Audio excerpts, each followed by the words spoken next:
샬롬 샬롬 샬롬 샬롬. 하나님 사랑합니다. 여러분 주 안에서 사랑합니다. 오늘은 시편 55장 22, 3절 말씀 중심으로 내 짐을 여호와께 맡기라. 마지막 절이죠.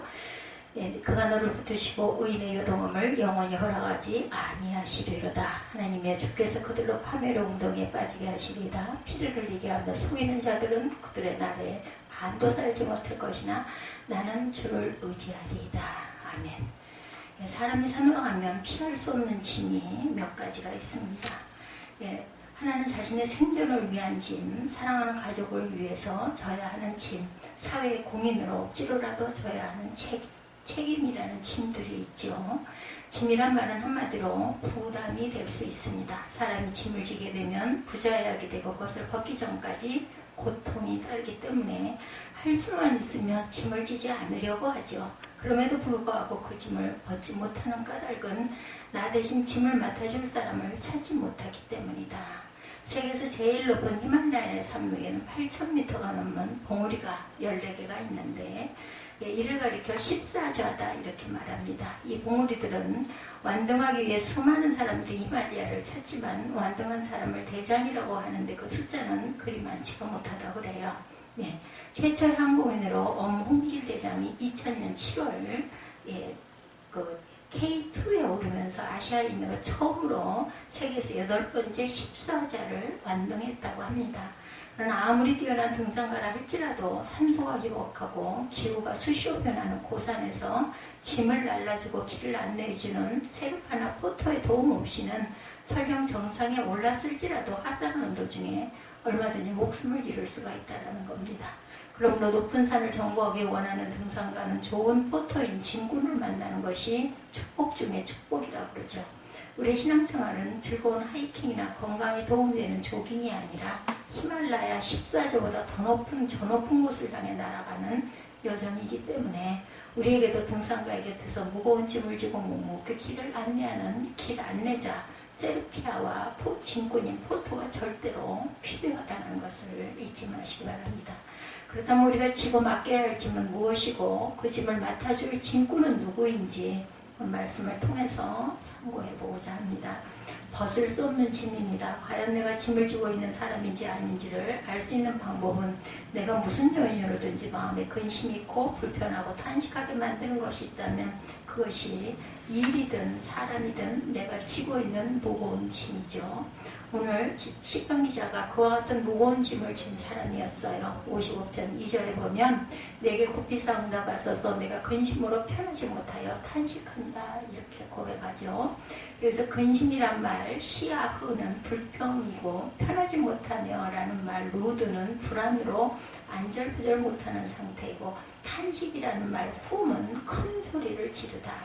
탄식한다는 속으로 말하는 건 아니죠. 장탄식한다. 아주 길게 탄식한다는 뜻입니다. 당황하게 한다라는 뜻의 미완료 상태로 시편 기자가 현재 매우 고통스러운 상태임을 알 수가 있습니다. 그것만이 아니고 내면적으로 4절에도 내 마음이 내 속에서 심히 아파하고 사망의 위험이 내게 이르렀도다 라고 말합니다. 그래서 사망의 위험이라는 에마는 내가 이제 죽는구나라는 생각 때문에 사지가 벌벌 떨릴 정도로 죽음의 공포에 휩싸인 상태임을 고백하고 있습니다. 시편 55편 5절에 두려움과 떨림이 내게 이르고 공포가 나를 덮었구나. 여기서 덮어도다라는 말은 와우 계속법 미완료 상태로 벗어나지 못한 그런 상태를 의미합니다. 그렇다면 시편 기자에게만 이런 근심과 불안과 고통과 사망의 위험 같은 무거운 짐을 지고 살아가는 것일까? 사람은 거울을 보아야 자기 얼굴 모습을 알 수 있는 것처럼 인생은 성경이라는 거울을 보아야만 자신의 영적인 모습을 볼 수가 있습니다. 우리가 겉으로는 아무런 근심 걱정 없이 평안하게 살아가는 사람 같지만 내면적으로 파고 들어가면 시편 기자와 같은 근심과 불안과 고통과 죽게 되지 않을까 하는 두려움 때문에 식욕도 잃고 불면증과 우울증에 시달리고 살아가고 있지는 않은지 지금까지 지나온 세월을 돌이켜보면 인생이 순식간에 지난 것 같다는 결코 남은 세월은 긴 것이 아니죠. 올림픽 경기장에서 다른 박진하는 선수에게는 단 한 번의 실수도 용납되지 않듯이 아무리 지난날 잘못을 깨달았다 할지라도 돌이킬 수는 없습니다. 그렇다면 이제 남은 세월만이라도 무거운 짐을 벗어버리고 남은 세월을 성경 말씀처럼 남에게 악이 아니라 선하게 대하면서 항상 기쁨과 감사함으로 복된 삶을 살아갈 수 있는 길은 없는 것일까? 데살로니가전서 5장 15절에 삼가 누가 누구에든지 악으로 악을 갚지 말게 하고 서로 대하든지 모든 사람을 대하든지 항상 선을 따르라. 항상 기뻐하라. 쉬지 말고 기도하라. 범사에 감사하라. 아멘. 이것이 그리스도 예수 안에서 너희를 향하신 하나님의 뜻입니다. 아멘. 시편 기자가 그와 같은 마음에 간절한 소원이 있었어요. 하루라도 빨리 그와 같은 고통의 짐을 벗어 던지고 싶었습니다. 그래서 만일 비둘기처럼 날개가 있다면 원수들의 얼굴을 보지 않아도 넌 광야로 멀리 날아가고 싶다. 이렇게 고백을 하죠. 6절에 보면 나는 말하기를 만일 내게 비둘기같이 날개가 있다면 날아가서 편히 쉬리로다. 내가 멀리 날아가 광야에 머무르리로다. 예, 이렇게 말하고 있죠. 만일 나에게 날개가 있다면 비둘기같이 방공과 같은 피난처가 있다면 무거운 짐을 지고 고난의 폭풍 속에서 벗어나 도망치고 싶다고 호소합니다. 8절에 내가 나의 피난처로 속히 가서 폭풍과 광풍을 피하리라 하였도다. 이러한 시편 기자의 간절한 소원은 다른 말로 현실 도피라고 말할 수가 있죠. 우리 중에 시편 기자와 같은 현실 도피 심리를 단 한 번도 맛보지 않은 사람은 아무도 없을 것입니다. 그럼에도 불구하고 겉으로 평안한 척하는 것은 자신의 힘으로 어쩔 수 없어서 체념을 하고 있는 것이지 할 수만 있다면 지금의 자리에서 벗어나고 싶은 마음을 대부분 경험했을 것입니다. 그것이 자살심리입니다. 과연 세상에 시편 기자처럼 소원할 것 같은 비둘기 날개가 안전한 피난처가 있을까? 만일 있다면 사람들은 빚을 얻어서라도 그것을 얻으려고 할 것입니다. 시편 기자들은 마찬가지예요. 고통스러운 현실에서 벗어날 수 있는 길이 있는데도 참는 것이 아니라 할 수 없어서 무거운 짐을 지고 걸어가고 있다는 거죠. 무거운 짐을 지우는 원수들이 사방에 있습니다. 동물도 적을 만나면 무서워 피하다가 마지막 피할 길이 없으면 악을 쓰면서 달겨든다 그러죠. 그런 말이 있죠. 물리면 어떻게 한다 이런 말이 있습니다. 시편기자 인간이기에 고통스러운 자리를 피하고 싶어하지만 피할 수 없기 때문에 오죽하면 원수들의 혀를 잘라고 했으면 좋겠다라고 탄식할 정도로 고통스럽다. 9절에 내가 성내어서 강포와 분쟁을 보았사오니 주여 그들을 멸하소서 그들의 혀를 잘라버리소서. 어떻게 보면 시편 기자를 미워하는 원수들만이 아니라 미움을 받고 있는 시편 기자 역시 부패한 인간이구나 라는 생각을 하게 하는 말씀입니다. 그러면 시편 기자만 원수에 대한 이런 미움을 가지고 있는 것일까요? 아니죠. 오늘 우리에게도 그런 마음이 전혀 없지 않습니다. 시편 기자도 원수를 미워하지 않고 사랑해야 한다는 하나님의 말씀을 이론적으로 다 알고 있었을 텐데도 아무리 그렇게 살아보려고 해도 노력해도 마음속에 원수에 대한 미움이나 증오심이 불이 꺼지지 않고 타오르고 있음을 솔직히 고백하고 있죠. 그러면 성경은 진리고 진실한 말씀이기도 합니다. 부패하고 정직하지 못한 인간은 설령 그러한 마음을 먹고 있을지라도 자기는 거룩하고 고상한 척하면서 입으로는 원수를 용서하고 사랑하고 있다는 거짓말을 하기도 하죠. 그러나 성경은 사실 그대로를 정연하게 드러내고 있습니다. 진실과 정직이 무엇입니까? 아무리 용서하고 싶어도 사랑하고 싶어도 마음의 용서가 되지 않고 사랑하는 마음이 일어나지 않고 있다고 솔직하게 고백하는 것이죠. 그렇다면 왜 시편 기자가 그처럼 원수를 용납하거나 용서하지 못하고 무거운 짐을 진 사람처럼 전전긍긍하는 이유는 무엇일까? 차라리 시편 기자를 괴롭히는 원수들이 남이라면 시편 기자는 얼마든지 그것을 참아낼 수 있을 것이다 이렇게 말합니다. 12절에 나를 책망하는 자는 원수가 아니라 원수일진데 내가 참았으리라. 나를 대하여 자기를 높이는 자는 나를 미워하는 자가 아니라 미워하는 자일진데 내가 그를 피하여 숨었으리라.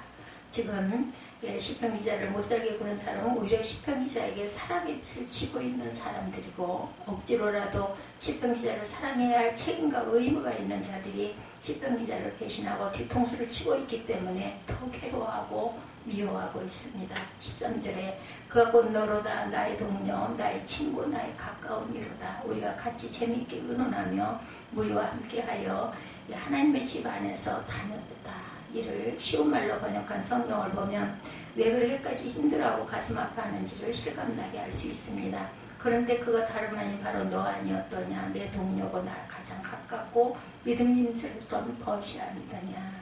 우리가 다정스레 이야기를 주고받으며 하나님의 성전에 올라가 함께 예배를 드리고 하지 않았더냐.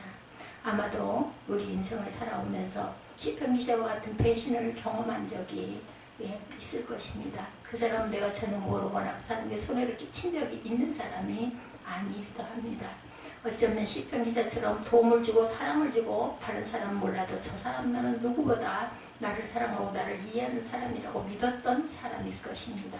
그래서 성경은 소설이나 드라마처럼 가상적이거나 추상적인 글이 아니라 우리들의 형편을 나보다 잘 아시는 하나님 말씀으로 나의 부끄러운 모습까지 적나라하게 그려 보여주는 영적인 MRI라고 해도 과언이 아닐 것입니다. 그러나 이해한다는 것과 동의한다는 것은 차이가 있죠. 아무리 나라도 그럴 수 있겠다라고 하는 것은 이해하는 것입니다. 그러나 그래도 그렇게 하면 안 되지라는 것은 동의하지 않는 거죠. 이것이 바로 성경입니다. 인간이기 때문에 얼마든지 그럴 수 있다 하더라도 나를 너무나 잘 이해해 주시는 말씀이지만 결코 시편 기자처럼 현실에서 호피하려 하고 원수들을 똑같이 미워하는 것이 옳다고 말씀하고 있지는 않죠. 왜냐하면 그것은 옳은 일이 아니고 하나님이 기뻐하시는 일이 아니라 문제를 해결할 수 있는 최선의 대안이 아니라 오히려 이를 더 악화시키고 원수가 아니라 나를 더 해롭게 할 수 있는 그릇된 생각이고 잘못된 방법이기 때문입니다.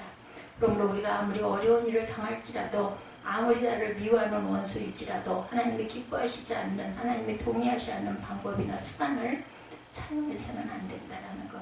설령 나에게 배운 망덕한 원수가 나를 괴롭게 하고 있을지라도 그 원수가 내게 하는 것과 똑같은 마음과 방법으로 원수가 망하기를 바라는 마음은 결코 하나님이 동의하시는 마음이 아니라는 거죠. 나 자신에게도 아무런 도움이 되지 않는 것이기 때문에 행동은 물론 그런 마음이 들지 못하도록 생각을 차단하는 방어문을 닫아야 되겠다. 무거운 짐을 맡겨야 되죠. 그것이 말처럼 쉽지 않습니다. 내가 천사가 아닌 사람인데 천사처럼 흰옷을 입고 날개를 단다고 해서 천사가 될 수는 없죠. 그럼에도 불구하고 오히려 내가 나를 배신하는 원수와 크게 다를 것이 없는 미움이나 복수심이나 배신감에 낙담하고 분노 때문에 원수를 저주하고 악담하고 복수하려고 한다면 나도 똑같은 사람이 되는 것이고 원수보다 티끌만큼 더 나은 것이 없는 실망스러운 사람이 되는 것이다. 그렇다면 왜 내가 섭섭함이나 미움이나 배신감을 먹지 말아야 하는 줄 알면서도 그러한 짐을 떨쳐버리지 못하는 가장 큰 원인은 어디에 있는 것일까? 그것은 나도 모르는 사이에 하나님만 믿고 살아가야 할 내가 나도 모르는 사이에 사람을 믿고 사람에게 기도하는 보상심리가 내 안에 자리를 잡고 있다는 증거죠. 그래서 성경은 우리에게 인생을 의지하지 말라고 말씀합니다. 그 인생에 사랑하는 자식일 수도 있고 나와 친한 친구일 수도 있고 나의 배우자일 수도 있죠. 이사야 2장 22절에 너희는 인생을 의지하지 말라. 그의 호흡은 코에 있나니 새말같이 어디 있느냐.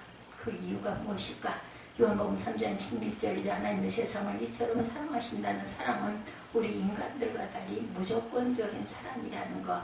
하나님이 지금까지 나를 사랑하신 사랑도 전혀 보상심리가 없는 무조건적인 사랑의 빛을 우리가 지고 살아왔다는 것이죠. 만일 하나님이 우리처럼 보상심이나 기대감을 가지고 우리를 사랑하시는 분이라면 하나님 벌써 나를 버리셔도 1000번도 더 버리셨겠죠. 공공요금이 체납되었을 때 인정사정 없이 단수, 단전, 압수, 경매 절차에 들어가는 것처럼 하나님이 내게 오래전의 은혜를 차단하는 단수 조치를 취하셨을 것입니다. 하나님이 얼마나 오래 참으시는 사랑의 하나님이신지 하나님이 지으신 세상에 새도 내지 않고 하나님이 공급하시는 빛이나 물을 공짜로 펑펑 쓰면서도 하나님께 감사는 고사하고 하나님이 미워하시는 우상을 숭배하는 사람들이 성도들보다 더 많은 세상입니다. 심지어 좀 배웠다고 지성인을 자처하면서 짓거릴 만한 지식을 가지고 마치 전지전능한 자처럼 착각하고 성경의 진리를 부인하고 창조를 부인하는 말을 함부로 하고 악플을 달고 사람들을 선동하고 하나님을 대적하는 원수들을 하나님께서는 벌써 손을 보셨어야 되죠. 살아남을 자가 아무도 없어요.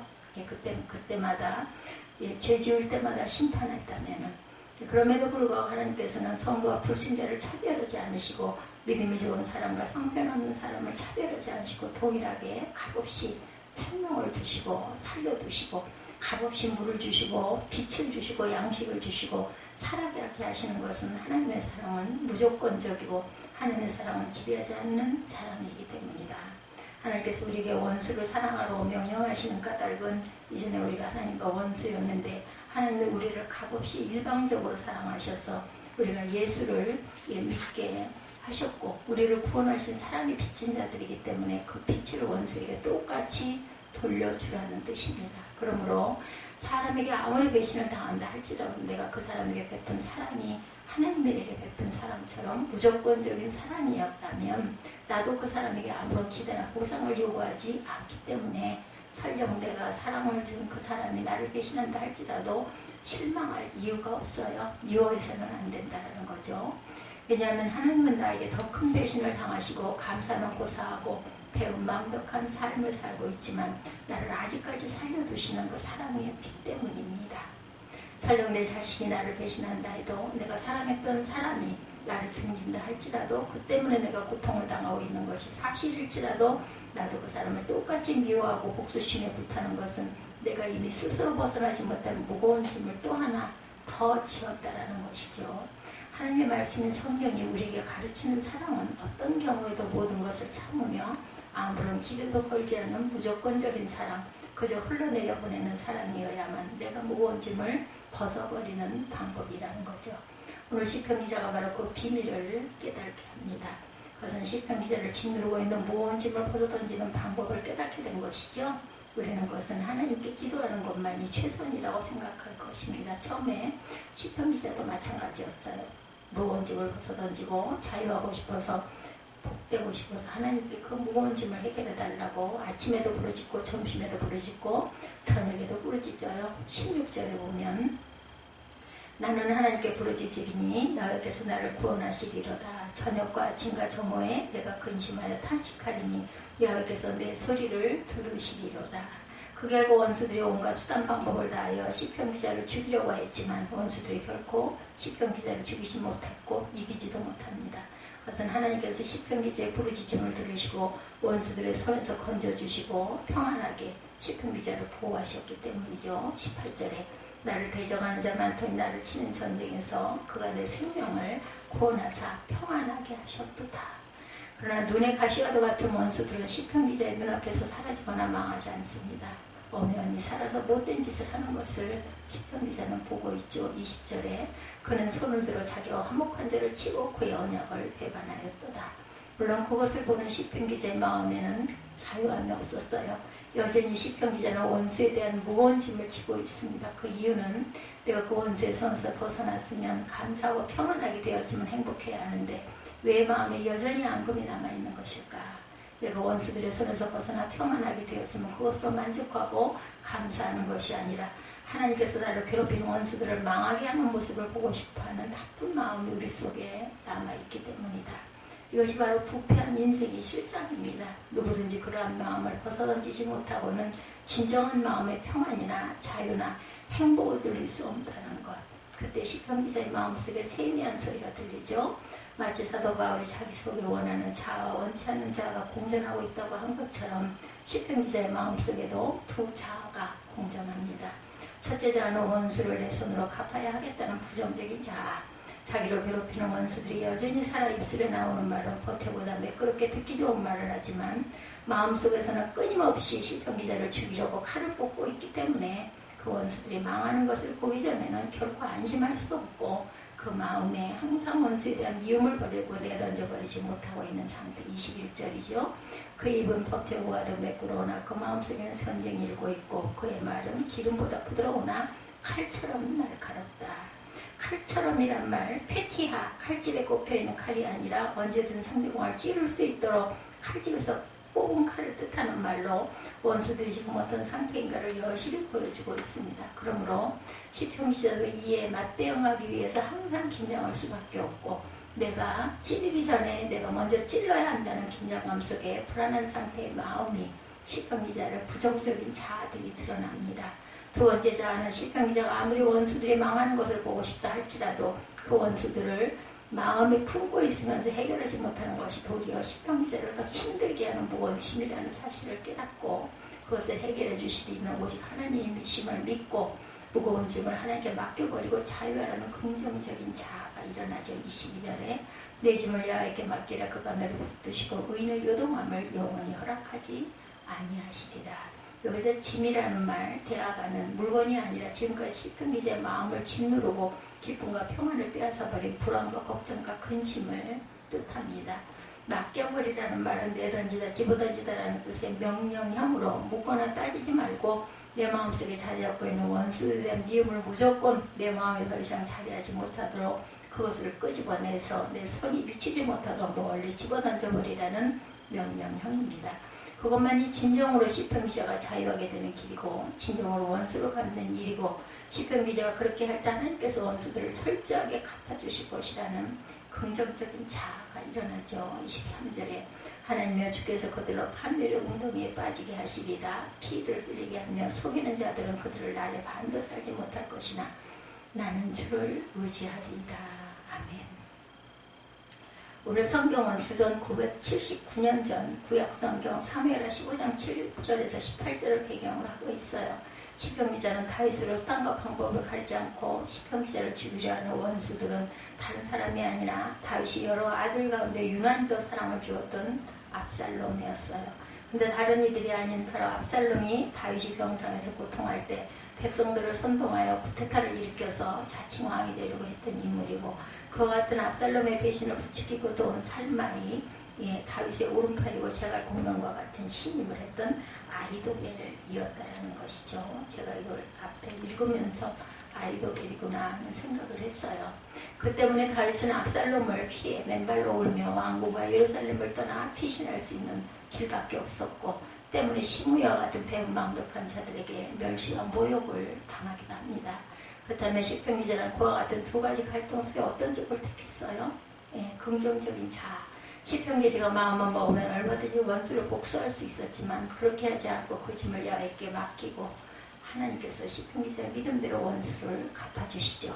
실제로 시편 기자가 다윗이 자기를 배신한 압살롬과 아히도벨의 원수 갚는 일을 자기가 집행하지 않고 하나님께 맡겼을 때 시편 기자의 마음대로 아히도벨은 자살했고 압살롬은 요압의 단창에 치명상을 입고 요압의 병기 맡은 소년에게 의해 쳐죽임을 당합니다.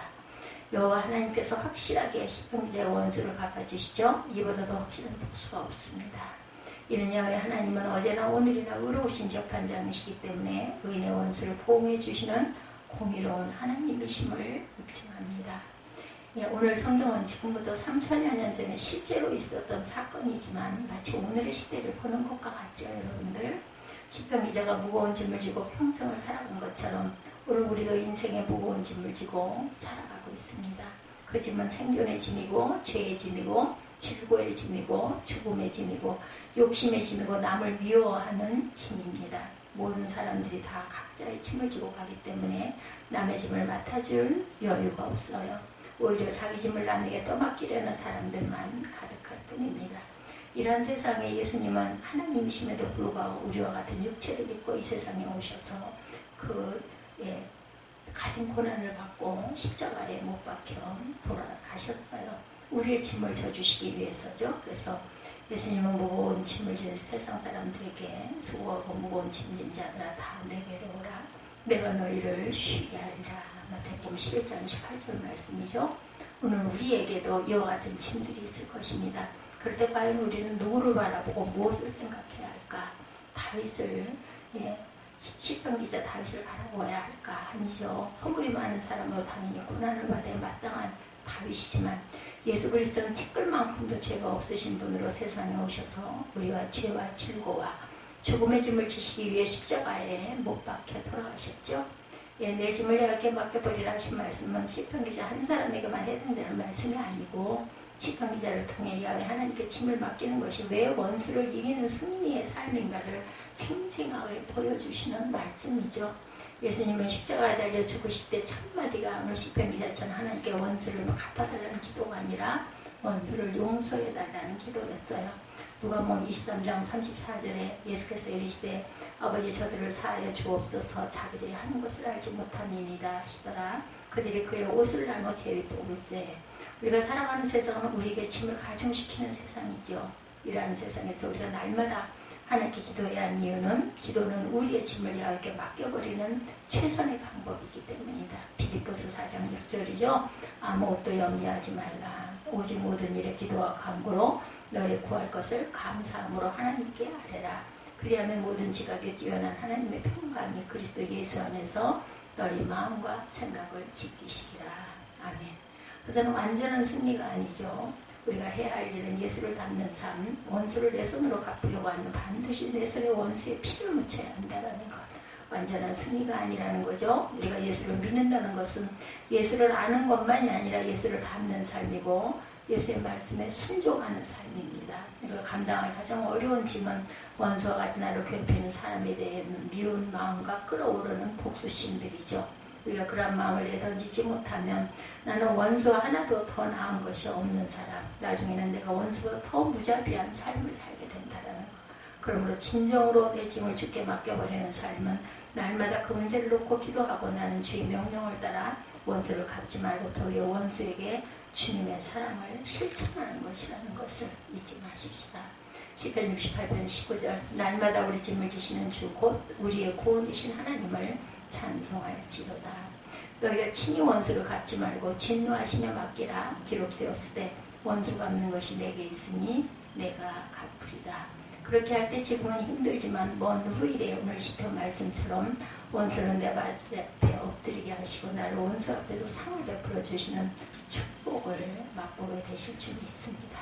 이런 마음을 실천하시는 저와 여러분들 되셔서 하나님께 짐을 맡기고 내가 정말 홀가분한 마음으로 세상을 기쁘게 살아가시는 저와 여러분이 되시기를 주님 이름으로 축복합니다. 기도하시겠습니다.